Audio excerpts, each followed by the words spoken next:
Hello बच्चों, let's read the question. So the question says answer the following. Which part of the ear determines the pitch of a sound?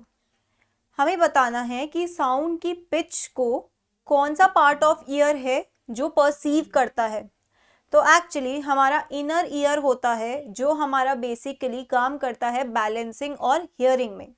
तो hearing के लिए एक organ होता है हमारे inner ear में जिसे हम कहते हैं ऑर्गन ऑफ कॉटाई.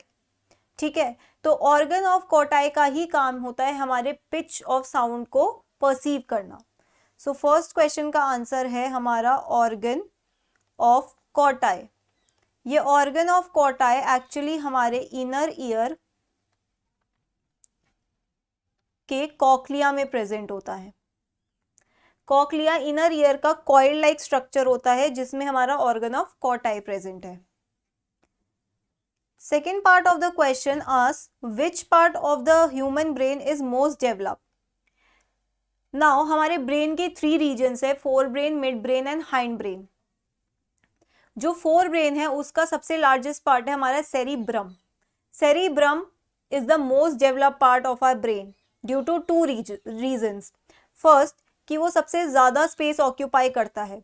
दूसरा, उस कम स्पेस में भी वो अपना अमाउंट सबसे ज़्यादा एकोमोडेट करके रखता है. एक्चुअली अगर आप उसको पूरा स्ट्रेच करोगे तो वो बहुत ज़्यादा स्पेस ऑक्यूपाई करेगा, तो उसमें बहुत सारे ग्रूव्स एंड सल्काए होते हैं जिस वजह से वो एक छोटे रीजन में भी बहुत ज़्यादा एकोमोडेट होके रखता है. और इतनी छोटी जगह में एकोमोडेट होने के बाद भी वो ब्रेन का मेजर पोर्शन ऑक्यूपाई करके रखता है. It is involve in our memory, in our voluntary actions and our intelligence. So this is the most developed part of our brain. So the answer is cerebrum. Next part of the question asks us which part of our central nervous system acts as master clock. Master clock मतलब होता है कि हमारी body को एक rhythmic function के form में maintain करना. क्लॉक मतलब होता है जो एक पर्टिकुलर रिदम में चले, एक पर्टिकुलर इंटरवल्स के अकॉर्डिंग चले, ठीक है, और एक साइकिल में चले. तो मास्टर क्लॉक हमारे ब्रेन में जो है वो हाइपोथैलेमस है. वाई? क्योंकि हाइपोथैलेमस एक तो हमारी बॉडी का होम्योस्टैसिस मेंटेन करके रखता है.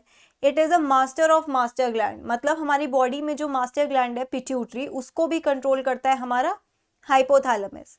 प्लस हमारी बॉडी में एक चीज होती है जिसे हम कहते हैं biological rhythm, circadian rhythm. Circadian rhythm मतलब होता है 24 आवर्स की साइकिल.